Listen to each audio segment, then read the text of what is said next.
रहीम। मेरे मुहतरम सामीन व नाज़रीन, आज मैं आपकी खिदमत में मुदल्लल और मुस्तनद तरीके से हुज़ूर पाक सल्लल्लाहु अलैहि वसल्लम से तरावीह का कोई मुतअय्यन अदद मनक़ूल है या नहीं, इस सिलसिला में ज़िक्र करूँगा। आप हज़रात से गुजारिश है कि आप इस वीडियो को मुकम्मल देखें। तो इस सिलसिला में सबसे पहले मैं खुलासा अर्ज़ करता हूँ कि खुलासा ये है कि 8 या 20 की कोई भी रिवायत एहतिमाल और ज़ोर से खाली नहीं, लिहाजा सनद सही के साथ और बिसराहत किसी भी हदीस पाक से ये साबित नहीं होता कि हज़रत करीम सल्लल्लाहु अलैहि वसल्लम ने अपनी 3 रात की तरावीह में मुतअय्यन तौर पर कितनी रकातें पढ़ी थी, 8 या 20।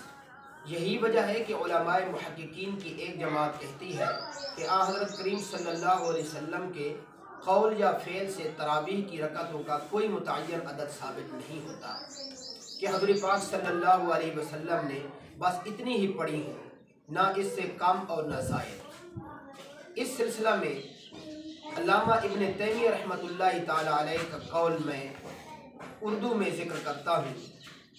वो फरमाते हैं कि क़याम रमज़ान तरावीह के लिए हज़रत करीम सल्लल्लाहु अलैहि वसल्लम ने कोई अदद मुतय्यन नहीं किया, बल्कि रकातें लंबी पढ़ते थे। बस जब हज़रत उमर रज़ियल्लाहु ताला अन्हु ने हज़रत उबई बिन काब रज़ियल्लाहु ताला अन्हु की इमामत में सब लोगों की एक जमात कायम कर दी तो वो 20 रकातें पढ़ाते थे, फिर 3 रकात वितर पढ़ाते थे। लीजिए, इब्न तैमिय्या रहमतुल्लाहि ताला अलैह की इस इबारत से साबित हुआ कि रसूलुल्लाह सल्लल्लाहु अलैहि वसल्लम रमज़ान और गैर रमज़ान में 13 रकात से ज़्यादा नहीं पढ़ते थे, यानी 11 के बजाय 13।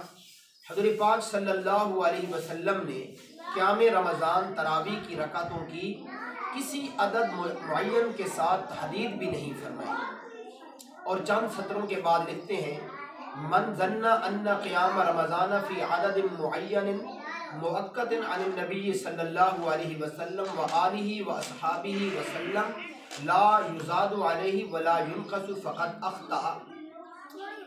जो ये समझे कि क़याम रमज़ान के सिलसिला में रसूलुल्लाह सल्लल्लाहु अलैहि वसल्लम ने कोई मुतअय्यन अदद मनक़ूल है जिसमें ना ज़्यादती की जा सकती है ना कमी, वो गलती पर है। मिरकात जिल्द नंबर 2 सफ़ा नंबर 175। मेरे मोहतरम सामीन व नाज़रीन, मज़ीद अगर आप इस सिलसिला में तफसील देखना चाहते हैं तो बहुत सारे उलमाए मुहक्किकीन के इस पर अक़वाल सहिया मौजूद हैं और मज़ीद तफसील के लिए आप रसूल अकरम सल्लल्लाहु अलैहि वसल्लम का तरीक़ा नमाज एक किताब है, इसके सफ़ा नंबर 282 को मुलाहिज़ा फरमाएँ।